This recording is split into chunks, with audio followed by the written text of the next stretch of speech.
आज class 11th के लिए हम जो टॉपिक करने वाले हैं वो है लिमिटिंग रिएजेंट। इससे पहले लेक्चर्स में हमने स्टिकियोमेट्रिक कैलकुलेशंस की बात करी थी, उससे रिलेटेड कुछ न्यूमेरिकल्स हमने किए थे।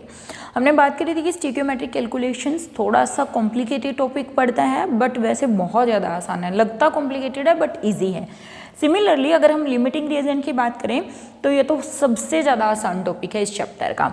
तो जैसे नाम से ही पता चलता है व्हाट इज़ लिमिटिंग रिएजेंट, ऐसा रिएजेंट जो किसी भी केमिकल रिएक्शन में बहुत कम अमाउंट में प्रेजेंट हो, लिमिटेड अमाउंट में प्रेजेंट हो, ऐसे रिएजेंट को लिमिटिंग रिएजेंट बोलते हैं। और किसी भी रिएक्शन में जो लिमिटिंग रिएजेंट होता है वो डिसाइड करता है कितना अमाउंट ऑफ प्रोडक्ट बनेगा। मीन्स अगर आपको दो रिएक्टेंट्स की गिवन अमाउंट गिवन है कि इतना ग्राम ये प्रेजेंट है, इतना ग्राम ये प्रेजेंट है, तो उसमें से जो कम होगा वो डिसाइड करेगा कि प्रोडक्ट कितना बनेगा। ठीक है, थोड़ा सा एग्जांपल लेते हैं, उससे आपको ये बात ज़्यादा क्लियर समझ में आएगी। तो we will talk about limiting reagent. What is limiting reagent? A reagent which is present in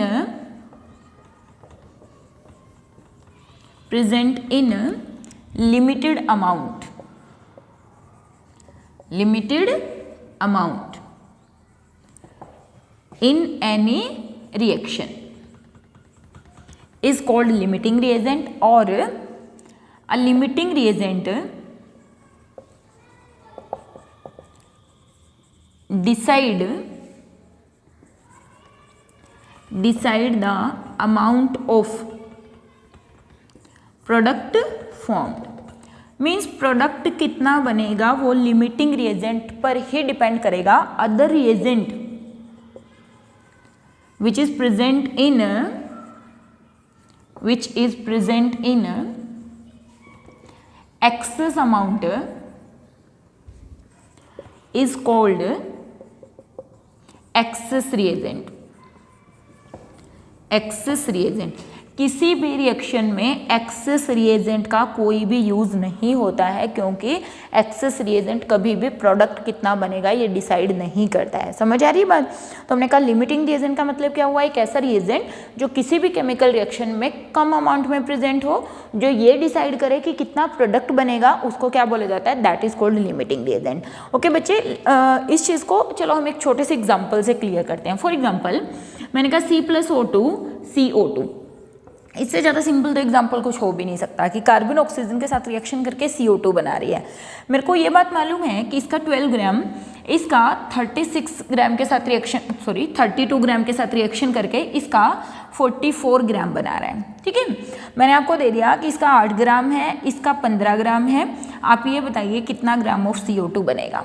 ठीक है, क्या क्वेश्चन था? ये तो हमारे पास जनरल इन्फॉर्मेशन है ही, बैलेंस केमिकल इक्वेशन थी ऑलरेडी कि इसका 12 ग्राम इसके 32 ग्राम के साथ इसके 44 ग्राम बनाता है।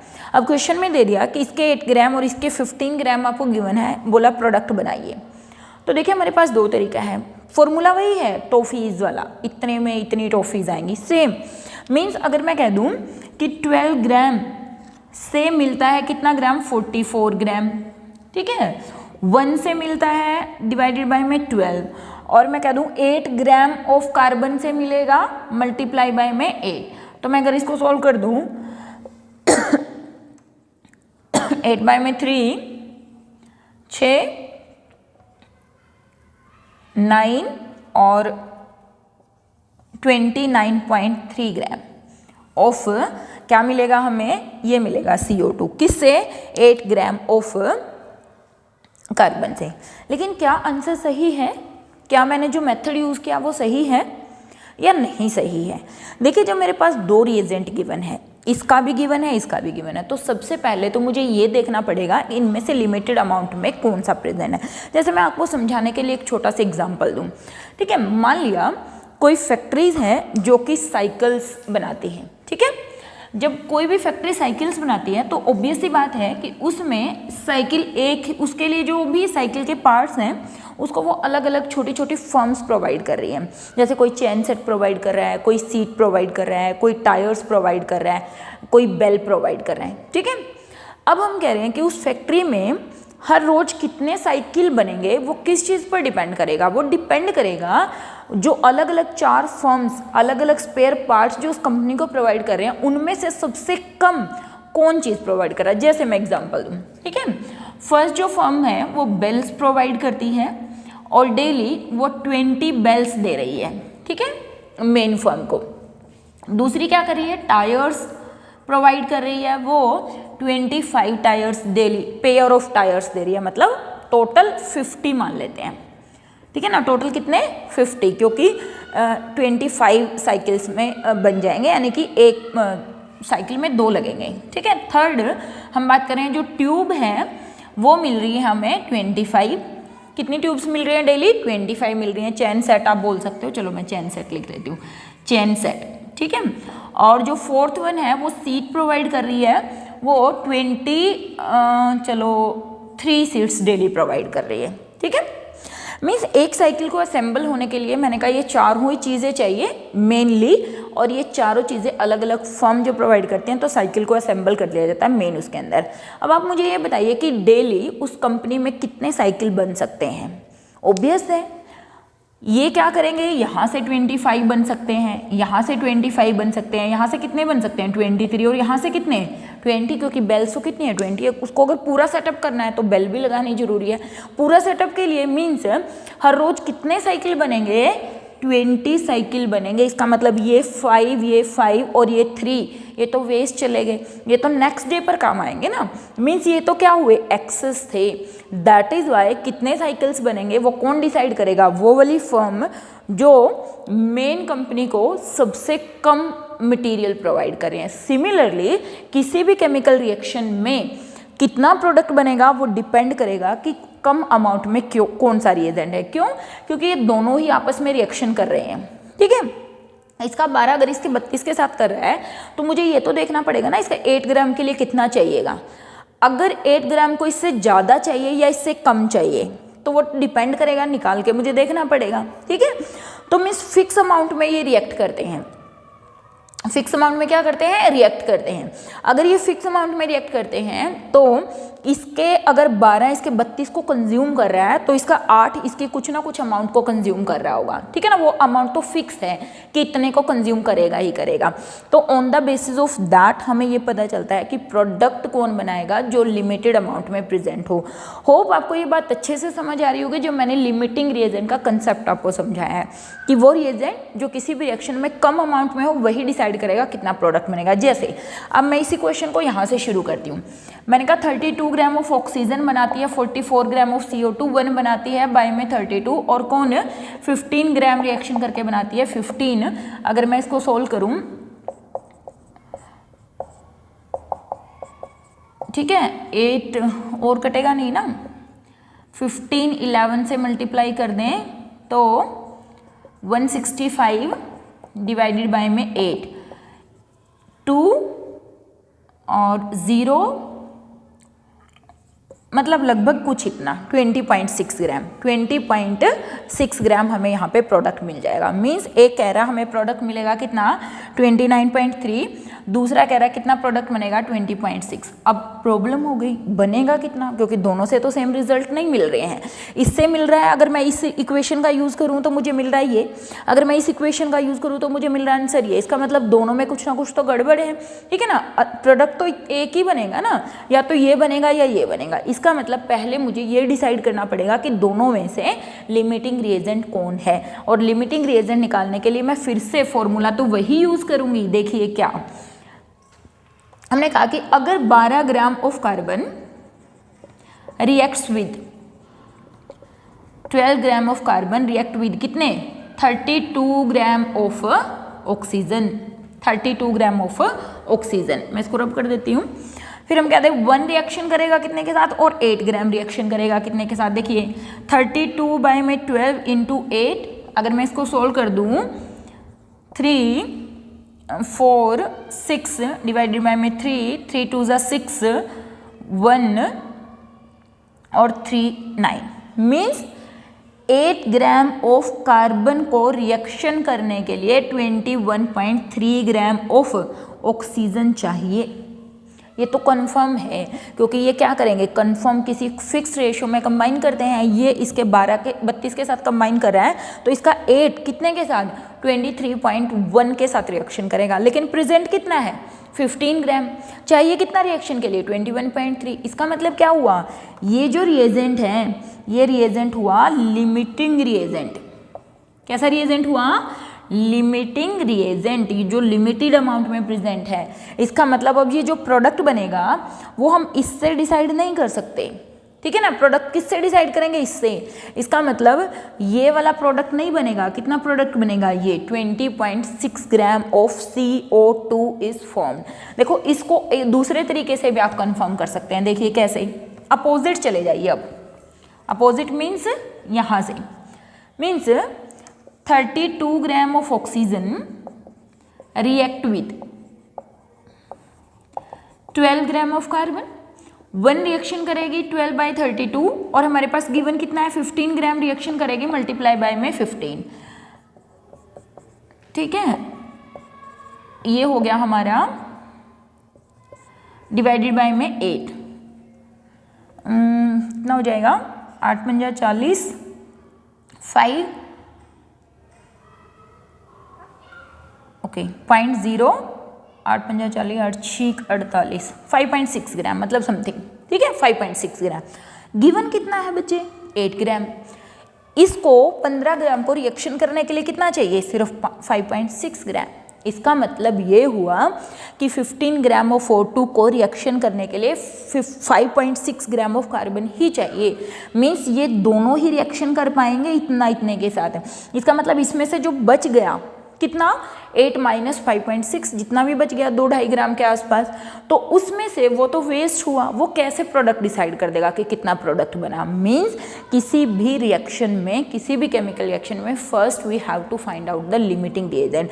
होप आपको ये कंसेप्ट, आसान सा कंसेप्ट समझ में आया होगा। अब इससे रिलेटेड हम 2-4 न्यूमेरिकल्स करते हैं, उससे आपको ये चीज़ और ज़्यादा क्लियर हो गई, ठीक है। The first question is, if 20 gram of calcium carbonate is treated with 20 gram of HCl, means सबसे पहले we have to write the equation CaCO3 it react with HCl to form। देखिए रिएक्शन क्या होगी, calcium chloride हमें मिलेगा, water हमें मिलेगा और साथ में क्या मिलेगा, CO2। रिएक्शन को बैलेंस करेंगे तो 2HCl। किसी भी इक्वेशन में यहाँ पे चाहे वो स्टिकियोमेट्रिक कैलकुलेशन हो चाहे वो लिमिटिंग रिएजेंट है, first we have to write down the balanced chemical equation, ठीक है। अब हमसे कहा गया है कि कितने ग्राम ऑफ CO2 फॉर्म होगी if 20 gram of CaCO3 and 20 gram of HCl is given to you. How much CO2 is formed in grams, कितने ग्राम CO2 की फॉर्मेशन होगी। देखिए सीधी सी बात है, सबसे पहले तो हमारे पास एक जनरल इक्वेशन है, वो क्या कि 100 gram of calcium carbonate it react with 73 gram of HCl to form 44 gram of CO2। ये तो हमारे पास बेसिक इक्वेशन है कि इसका इतने के साथ रिएक्शन करके ये बनाता है, ठीक है। ये हमेशा स्टिकियोमेट्रिक रिलेशन में ही कंबाइन करते हैं, मतलब 100 ग्राम हमेशा 73 ग्राम के साथ ही रिएक्शन करेगा according to a balanced equation. अब क्वेश्चन में दिया हुआ है कि 20 ग्राम इसका है, 20 ग्राम इसका है, तो कितना बनेगा। फिर से बच्चे आप देखिए, अब सबसे पहले तो मुझे ये पता होना चाहिए, या तो मैं यहाँ से निकाल सकती हूँ कि 73 ग्राम से मिलती है इतनी, 1 से मिलती है और 20 से मिलती है, या मैं यहाँ से निकालती हूँ 100 ग्राम से मिलती है 44 ग्राम और 20 ग्राम CaCO3 से मिलेगी कितनी, हम निकाल सकते हैं। बट बच्चे पहले तो मुझे we have to find out limiting reagent, क्योंकि हमें मालूम है जो कम होगा वही तो डिसाइड करेगा कि प्रोडक्ट कितना बनेगा। तो सबसे पहले मैं लिमिटिंग रिएजेंट निकालती हूँ। बहुत सिंपल सा कंसेप्ट है। देखिए अगर 100 gram of CaCO3 react with कितने के साथ, 73 ग्राम ऑफ HCl, 1 कितने के साथ रिएक्शन करेगा और हमारे पास कितना है 20 कितने के साथ रिएक्शन करेगा, तो 73 बाय में 100 इंटू 20, और अगर मैं कह दूँ 6 मीन्स 14.6 ग्राम ऑफ क्या चाहिए, HCl चाहिए। मीन्स इसके 20 ग्राम को इसका कितना चाहिए 14.6। आपको गिवन कितना है 20 ग्राम, चाहिए कितना 14.6। तो क्या हुआ, ये हुआ एक्सेस रिएजेंट। क्या हुआ, एक्सेस। अगर ये एक्सेस है तो ये क्या हो गया, लिमिटिंग, ठीक है, अब तो हमारा आंसर ही खत्म, अब तो क्वेश्चन ही खत्म हो जाता है। अगर फिर भी आपको डाउट रह जाती है इस चीज़ में तो आप वापस स्टिक्योमेट्री को उल्टा कर दीजिए। स्टिक्योमेट्री को उल्टा कैसे करेंगे, वापस चलिए, 73 gram of HCl react with कितने ग्राम, 100 gram of calcium carbonate. 1 reaction करेगा और 20 रिएक्शन करेगा, तो 100 बाय में 73 into 20 that will come out to be 2000 by में 73। अगर आप बच्चे इसको कैलकुलेट करेंगे तो ये सीधी सी बात है, ये 20 से तो ज़्यादा आएगा ही आएगा। यहाँ से ये पता चल रहा है ना कि 20 से तो ज़्यादा आएगा, इसका मतलब ये क्या हुआ, ये हुआ कम अमाउंट में। अगर इसको सोल्व करने पर 73 2 पे चला जाएगा ये 20 और आगे भी कुछ आएगा कैलकुलेट करके, मीन्स मोर देन 20। और पड़ा हुआ कितना है, 20 हमारे पास दिया हुआ, चाहिए कितना, 20 से ज़्यादा। तो ये क्या हुआ, लिमिटिंग, ये क्या हुआ, एक्सेस रिएजेंट। तो आधा क्वेश्चन तो खत्म कि विच लिमिटिंग रिएजेंट कौन है, CaCO3 is the limiting reagent. अब इसका मतलब अब इसका रोल हमारे लिए खत्म हो गया, इस इक्वेशन का हमारे लिए कोई रोल नहीं है, क्योंकि हमसे पूछा हुआ CO2 कितना बनेगा। कर दीजिए, 100 gram of CaCO3 give 44 gram of CO2, 1 give and 20 gram give. क्यों, क्योंकि ये लिमिटिंग है, यही डिसाइड करेगा। 40 बाय में 100 इंटू 20, ये हो गया 8.8 ग्राम of CO2 is obtained from 20 gram of calcium carbonate. First we have to determine the limiting reagent, जो हमने सिंपल स्टिक्योमेट्री लगा के निकाला है।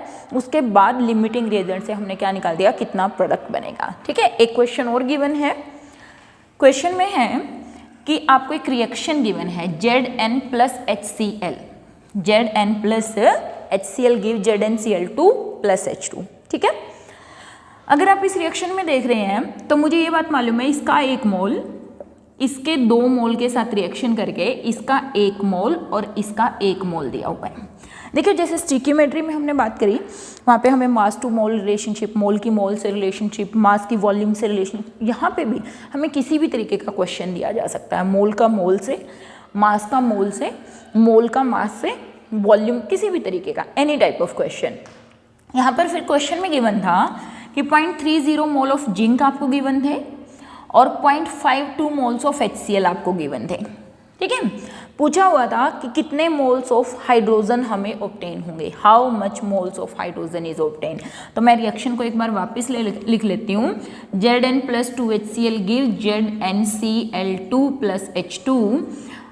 फर्स्ट 1 मोल, 2 मोल और ये इसका 1 मोल, क्योंकि ये तो हमसे पूछा ही नहीं हुआ कुछ, इसके बारे में तो नहीं बात करेंगे। अब क्वेश्चन में दिया हुआ है इसके 0.30 मोल है, इसके 0.52 मोल है, इसके मोल पूछे हुए हैं।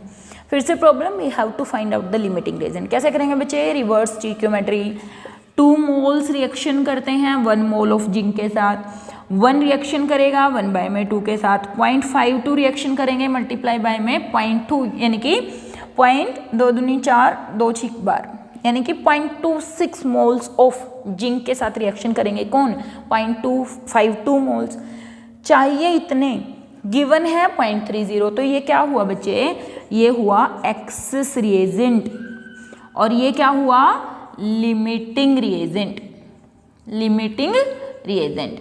तो क्वेश्चन खत्म, बिल्कुल खत्म। क्या, 2 मोल से हमें क्या मिल रहा है, 1 मोल ऑफ हाइड्रोजन। अब इसका यूज़ नहीं करेंगे, क्यों, क्योंकि ये तो एक्सेस है। ये कैसे डिसाइड करेगा कि कितना प्रोडक्ट बनेगा, कौन डिसाइड करेगा, जो कम है वही डिसाइड करेगा कितना प्रोडक्ट बनेगा। तो 2 moles of HCl give 1 mole of hydrogen, 1 mole give 1/2 half mole और 0.52 गिव मल्टीप्लाई बाय में 0.52 मीन्स यही। द क्वेश्चन इज, मैंने यहाँ पर 2 क्वेश्चन लिखे हैं, क्वेश्चन को ध्यान से पढ़िए। 500 centimetre cube of 0.250 molar Na2SO4 solution is added to an aqueous solution of 15 gram of BaCl2। किसी भी क्वेश्चन को सॉल्व करने से पहले first we have to write down a balanced chemical equation. ठीक है, तो let we write the balanced chemical equation. को इक्वेशन है Na2SO4 रिएक्ट कर रहा है किसके साथ, BaCl2 के साथ, एंड फॉर्म ऑब्वियस है, BaSO4 प्लस 2NaCl, ये हमारी इक्वेशन होगी, बैलेंस्ड इक्वेशन। ठीक है, अब क्वेश्चन देखिए, आपको क्वेश्चन गिवन है, अगर मैं इसका मोलर मास निकाल दूं 46 प्लस 32 प्लस 64, 6 4 10 2 12, 1 6 4 10 और 142 gram of Na2SO4 react with, barium का मास होता है 137 और 71,8208 ग्राम, और बैरियम सल्फेट का हो गया 137 34 64। ठीक है, 7 3 10 11 और 137 बैरियम का हो गया, और सल्फर का 32 और 64, 6 3 3 2 233 ग्राम। NaCl की हमें कोई रिक्वायरमेंट नहीं है, ये हमारी हो गई इक्वेशन। 142 ग्राम 208 ग्राम के साथ रिएक्शन करके 233 ग्राम दिया। अब क्वेश्चन में दे रखा है 15 gram of BaCl2, 15 gram of BaCl2 से कितना बनेगा, लेकिन उसके साथ साथ सिर्फ ये नहीं कि इतनी इन्फॉर्मेशन गिवन, अगर क्वेश्चन में सिर्फ इतनी इन्फॉर्मेशन गिवन थी तो हमारा क्वेश्चन खत्म था। 208 इतना देता है, 1 देता है और 15 ग्राम देता है, बट इन्होंने क्वेश्चन को थोड़ा सा और उलझा दिया। अब की बार यहाँ पे ग्राम्स भी नहीं गिवन है जैसे पिछले क्वेश्चन में गिवन थे।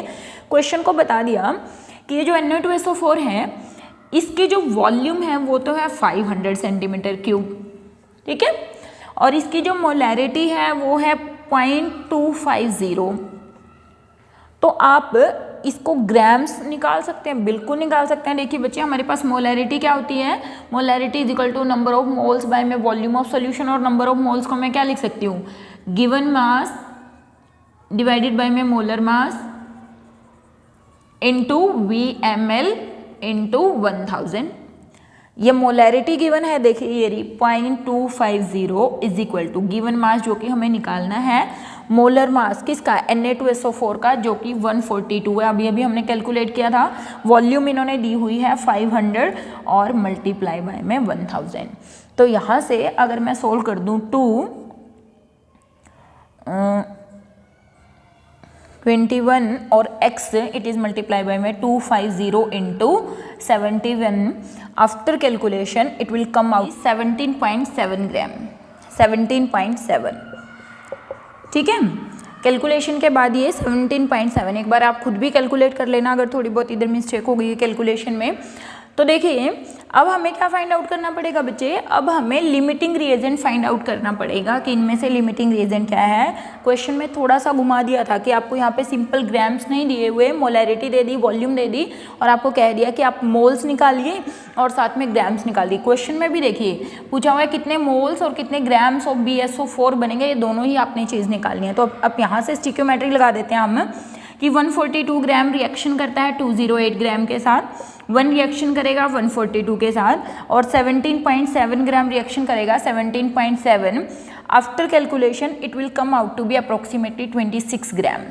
मीन्स यहाँ पे Na2SO4 17.17 ग्राम को रिएक्शन करने के लिए 26 ग्राम ऑफ BaCl2 चाहिए, लेकिन हमें गिवन कितना बच्चे 15 चाहिए, कितना 26। तो ये क्या हुआ, लिमिटिंग रिएजेंट, ये क्या हुआ, लिमिटिंग रिएजेंट। अब क्वेश्चन खत्म, क्योंकि अब इसका मतलब इसका कोई रोल नहीं था। क्वेश्चन में हमें ऐसे ही इतनी सारी कैलकुलेशन करनी पड़ी। अब फाइनली हमें क्या फाइंड आउट करना है, we have to find out the amount of BaSO4। चलिए कैलकुलेट कर देते हैं। 208 ग्राम ऑफ BaCl2 गिव कितना, 233 ग्राम ऑफ BaSO4, 1 गिव, और क्वेश्चन में दिया है 15 ग्राम, 208 मल्टीप्लाई बाय में 15 ग्राम।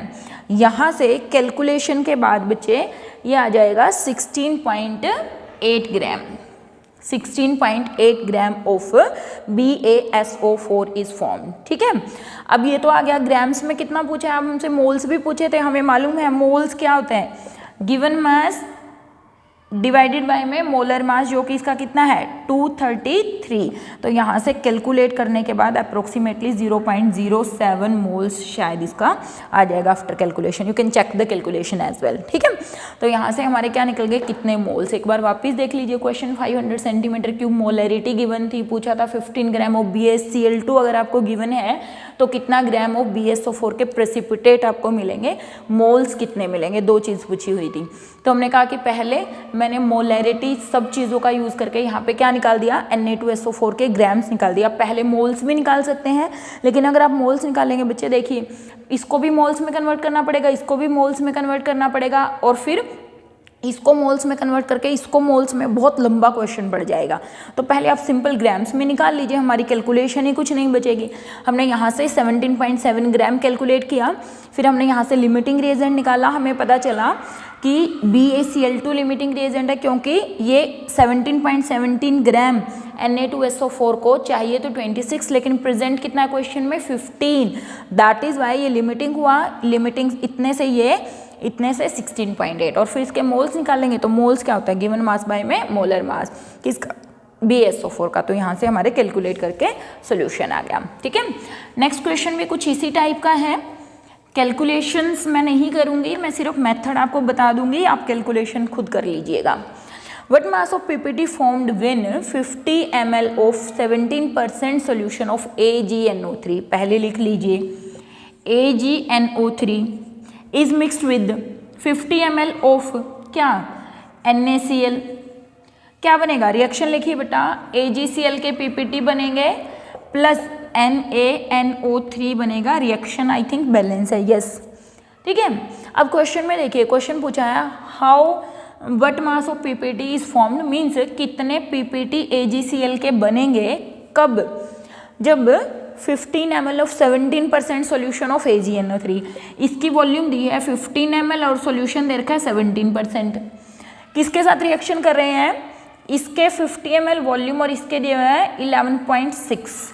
मीन्स अगर मैं जनरल स्टिक्योमेट्री लगाऊं तो यहाँ पर मुझे मालूम है AgNO3 का मास हो गया 108 प्लस नाइट्रोजन का हो गया 14 प्लस 48, 8 8 16 और 4 20, 2 4 2 6 7, 170 gram of AgNO3, 58.5 gram of इसके साथ रिएक्शन करके AgCl का 108 प्लस 70 35.5, तो 5 3 4 143.5 ग्राम ऑफ ऑब्टेन होता है। ये हमारे पास गिवन कंडीशन है कि ये इसके साथ रिएक्शन करके इतना ग्राम ऑफ AgCl के प्रेसिपिटेट देता है।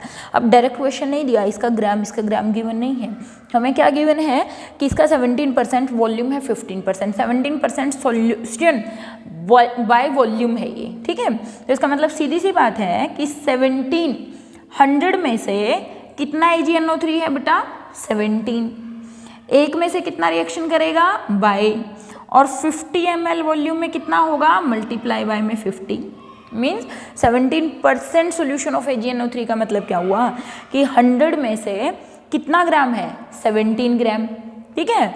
तो 50 ml में कितना होगा, जब 100 में 17 है तो 50 में कितना होगा, कैलकुलेट कर दीजिए, 2, और ये हो गया लगभग 8.5 ग्राम ऑफ क्या आ गया यहाँ पे सोल्व करके हमारे पास AgNO3 8.5 ग्राम। इसको भी सोल्व कर लीजिए, 100 ग्राम में कितना है 100 ml में कितना है 11.6, 1 में कितना होगा 100, और 50 में कितना होगा, मल्टीप्लाई बाय में 52, 5.8 ग्राम, ये कितना आ गया यहाँ पर 5.8 ग्राम। अब क्वेश्चन आप खत्म हो गया है। आप क्या करेंगे, सबसे पहले you have to find out the limiting reagent, करिए, ये इसके साथ रिएक्शन कर रहा है, निकालने के बाद यहाँ से क्या निकलेगा, हमारा लिमिटिंग रिएजेंट निकल जाएगा, निकाल लेंगे बच्चे आप, ठीक है। इस क्वेश्चन को आप यहाँ से लिमिटिंग रिएजेंट फाइंड आउट करके कमेंट बॉक्स में लिखेंगे which one is limiting reagent, NaCl और AgNO3, and how much amount of AgCl is formed in this reaction. Limiting reagent find out करने के बाद जो बचा हुआ है उसको काट देंगे, जो लिमिटिंग रिएजेंट है उससे निकालेंगे। अगर बाई चांस ये लिमिटिंग हुआ तो इससे इतना बना, 1 से बना और इतने से बना, अगर ये लिमिटिंग हुआ तो इतने से बना, 1 से बना और 8.5 से बना। तो इस क्वेश्चन का आंसर आप कमेंट बॉक्स में डालेंगे। होप बच्चे आपको ये कंसेप्ट अच्छे से समझ में आएगा। फिर भी अगर आपको कोई भी प्रॉब्लम इस कॉन्सेप्ट से रिलेटेड है तो आप कमेंट बॉक्स में कमेंट करिएगा, फिर हम इसके कुछ और क्वेश्चंस के साथ डील करेंगे। थैंक यू बच्चे, हैव अ नाइस डे।